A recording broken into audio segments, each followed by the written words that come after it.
Andy, good morning. I know you're 3 games into the season. It's been a whirlwind, 3 games. If you could take them game by game and just give us your assessment of what you've seen out of your ball club so far.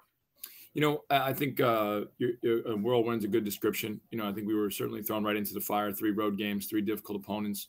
UCF, I thought we really battled, didn't really make very many shots. I thought in Kentucky, we were just kind of overmatched physically, and that was the biggest issue. And I thought the way that they played, not only with their effort and their energy, but also their shooting, made that a really difficult contest. And then I thought for large stretches of the Ohio U game, we played pretty well. It's just to get over the hump and win the game, it's got to be for longer. But played against 3 top 100 Ken Palm teams during our first stretch, and they don't let you come up for air. They don't let you come up for air, and if you make a mistake, they take full advantage of it. So we have things that we certainly need to improve on and get better at. And right now we're trying to show the guys the areas where we did play well for stretches, how we got to make those more consistent, and we need more bodies doing it if we're going to be able to win, some of the upcoming games on our schedule. Did you see progression from the first week into the second week, the Ohio U game? Did you see any progression on your team as far as cohesiveness is concerned? Because there are a lot of new guys out there who haven't played with each other before. Yeah, I think it was spotty at times. I think one of the things that we're really trying to talk to our guys about is that mental focus piece of being locked into what we need to be doing to be successful. And I think it ebbs and flows a little bit, not only as a group, but then individually. So you might have a game where a guy has great effort and focus, it seems like, on the Central Florida game, but then you get to the Ohio U game and he's not, maybe as quite as engaged. We're looking for some of that consistency, not only in effort, but also in decision-making and focus. And so I think I've seen some guys show flashes of what they're capable. We needed to be consistent so that we can rely on it game by game, night by night. You've used the same starting lineup in the first 3 games. Are you going to continue doing that against Mount St. Mary's this week? Are there changes in your mind as far as that lineup is concerned? I'm not sure yet. I think that's something that we talked a little bit about yesterday as a staff. We talked about our rotation in general yesterday as a staff, trying to make sure that we have the most guys capable on the court for the most amount of time. And, just trying to figure that out. The hard part, I think, sometimes is, the people that really dictate how much opportunity they get are the guys on the court. And we have some guys that I think feel like they can contribute more, but they got to show that, not only when they get smaller opportunities in the game, but when they get in practice. Like, it's a great place to make a statement in that practice setting. And that's not always the mindset, oftentimes. So we're trying to, connect all those dots for everybody. Part of the game, an important part of the game, is foul shooting. In the first couple of games, you really shot very, very well from the line, like 93% in the first game. When you had chances against Kentucky, you were making foul shots. You were about 72% against Ohio U. Let me have your thoughts on foul shooting so far. Well, I think we hope to be a team that can get to the free throw line more. Last year that was like uncharted territory for us, the free throw line. So we'd like to get there more frequently. I think we have some guys that can attack and can draw some fouls and can help us get some points at the free throw line. So when we go there, we've got to be able to take advantage of that and knock them in. And so guys have stepped up so far this year and knocked them in, and we hope that's something that continues. I'll have some questions about Mount St. Mary's coming up, but I'll open it up to everybody else. Anybody else have a question about the opening game so far? Yeah, Coach. Full disclosure: when I was doing the season preview for your team, I struggled to see what role Enoch Cheek was going to have when you consider all the transfers you're bringing in. So his double season opener against UCF was definitely surprising from my standpoint. Can you talk about what he brings individually to the team and what gives you the trust to start him so far this season? He's a guy that's got to bring a ton of energy and effort for us. And obviously having 12 and 10 at UCF. You saw him crashing on the offensive glass. You saw the way he was competing. That's got to be, a non-negotiable for him, in order for him to play the amount of minutes that he wants to play, because he is so athletically gifted. He can guard multiple positions. He plays bigger than he is. Those are things that he has to bring to the table. He's got to continue to improve some decision-making, right, and some shooting. But, that's kind of the role that we envision for him if he embraces it and can take full advantage of it. Coming towards the end of last season, Cleo Spear was one of the guys who stepped up for your team the most so far. He's been your best player statistically, 14 and 7. How has his development been so far? And do you envision him being sort of a go-to guy for your team going forward? I think he's been our most consistent guy in practice. He's really increased his workload in terms of starting last spring. Really embraced the weight room some more. Got himself in probably as good a condition as he's been in, as a college basketball player. And he brings it every day in practice. And if you look at our practice numbers from productivity to averages and those kind of things, he's bringing it on a regular basis, and that's translating into the game. So we hope he can stay consistent with that work, so his performance can remain consistent. Andy, thanks for doing this. Wanted to follow up on Khalil first. What has he kind of meant to you from a leadership standpoint? Considering that you have a lot of new faces and he's kind of a veteran, at least of Robert Morris in this group. Yeah, veteran's a loose term, right? But Khalil's a very intelligent guy. He picks up our concepts very well. And again, he's embraced kind of being more vocal. I mean, last year coming in, he was more reserved. I think he's become more comfortable, kind of expressing, different things that are of value to us. And I think your work gives you confidence. And so I think the harder you work, sometimes the more confident you can be, and, communicating to teammates or talking about different things that need to get done. And, he's done a really nice job with that. His desire to win, I think, is extremely high as well. So, not that there's any perfect players out there, but I think, he's continuing on a path of just improved performance, improved leadership, improved communication. And I think it all, again, stems from the consistency he's had in his work. How have you felt about the way all of these pieces have gelled, and where do you feel like you are in that process, maybe regardless of the results to this point?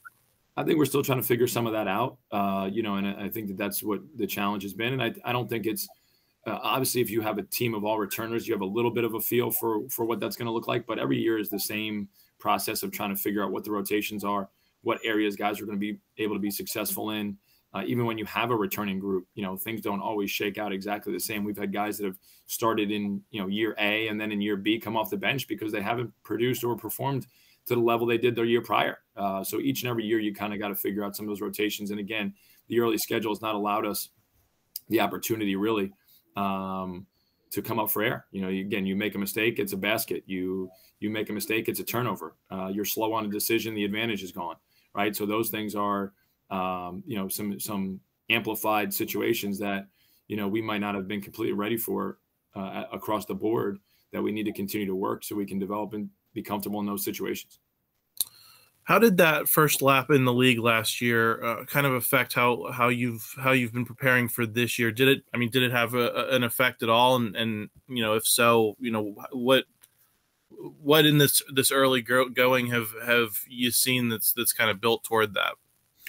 I think we obviously have some a better understanding of the league from having experienced it last year. We're right now focused on trying to get our guys to play at the level we believe they can play at and understand the concepts that we need to do what we need to do right now. But we always have an eye towards the league. Some of the things that maybe we've started to work on a little bit earlier this year, we didn't work on maybe as early last year, learning from, our experiences. You always got to look at the best teams in your league and figure out ways that you believe you have to be able to beat them, what their strengths are, and maybe, work on some of those things even in advance of playing them. Because I think that's the focus is, how do you beat the best teams in your league? And you got to start to kind of put a plan in place to prepare yourself to play those teams. And we got a lot of work to do to get there. What kind of brand of basketball do you want to be playing when you're the one that's dictating and like you said, maybe when you can come up for air a little bit?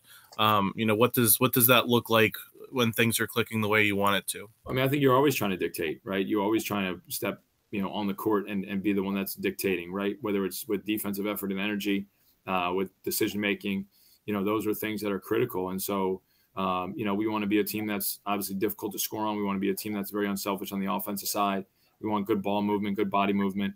We want great effort and great communication on D. And that's, that's how we want to represent our program and our university every time we step out there. Thank you. Let's talk a little bit about Mount St. Mary's. That's a team that's coming up next later in the week on Friday night.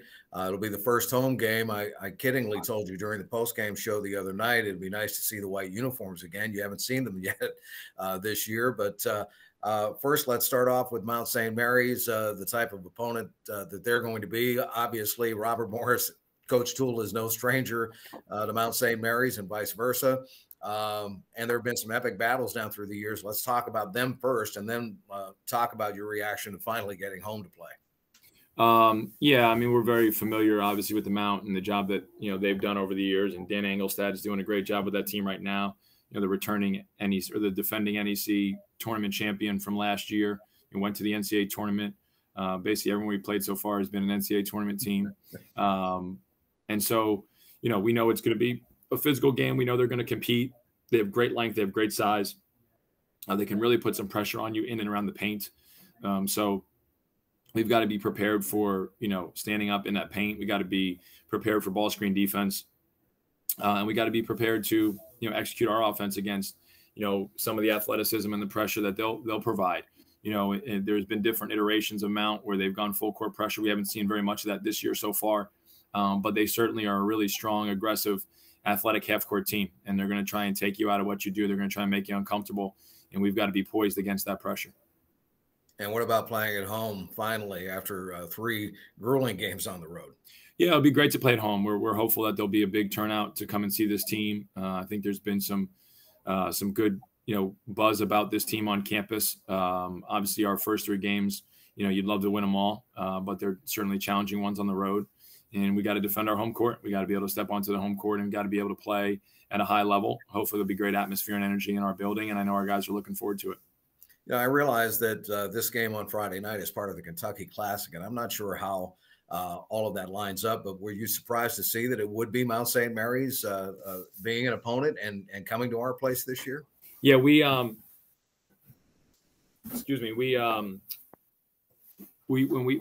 initially talked about getting in this tournament, Mount St. Mary's wasn't necessarily one of the teams that we thought would be on the slate. And then at the, towards the end of it, they were a name that was brought up. And, at that point in time, it was, it was too late to pivot. And again, I think it's a, relatively local regional game for us. Obviously, we know there's been a rivalry over the years. And so it's been a nice, it'll be a nice storyline from that standpoint. But we're really focused on being able to go out there and try and compete and play. They typically bring some people when they play Robert Morris too. They have, yeah. They usually have. So we'll see what that looks like from their standpoint. What's practice been like this week so far and heading into the Mount game? Obviously, you have a little more time than you did last week between those first 3. We were off yesterday, so there were a number of guys in here watching film, some guys coming in getting shots. And then we'll get back on the practice court this afternoon, and I'm looking forward to see how guys respond and step on that practice floor. Okay. Tristan and Adam, anything else? Coach, looking at Mount St. Mary's, you've already gone up against a number of good front courts, but they have one good one as well with leading scorer Malik Jefferson and the reigning Northeast Conference Defensive Player of the Year, Nana Poku. What challenges are they going to provide for Spears and the rest of the front court? Very aggressive, very great length. Nana is an excellent shot blocker. Jefferson, extremely strong. So they're gonna put a ton of pressure on us in and around the basket and in the paint. So we got to make sure we try and get those guys away from the basket on the defensive side. And then offensively, we got to make sure we can stand up and not allow them to, really bully us in and around the basket. You talked before about wanting your team to have size to compete in the Horizon League. Mount St. Mary starts 3 guys who are 6'8" or 6'9". What kind of opportunity does this provide when it comes to looking ahead to Horizon League play, going up against a lot of size in the front court like that? Yeah, I mean, I think that size is unique at a lot of levels. I mean, Mezzi Afram, starts at their wing for them, is just, a extremely long and big guy who can really handle the ball and is comfortable out there. So that's a unique advantage that they can create. But it'll be a good test for us. Can we handle guys that are bigger than us, and can we handle guys, in the perimeter that are bigger than us? And that was something that we needed to do a better job of last year, and we'll have to do a good job on Friday. 2 of their league guards are both underclassmen. Is this a game where you're hoping that your experienced veterans, Rasheem Dunn and Michael Green, can have more of an impact compared to the first 3 games? Yeah, we need them to help us make plays. I mean, both those guys are guys we rely on to make plays and make shots and, create advantages for other guys on the team. So, we need them to be performing at a high level regardless of who our opponent is.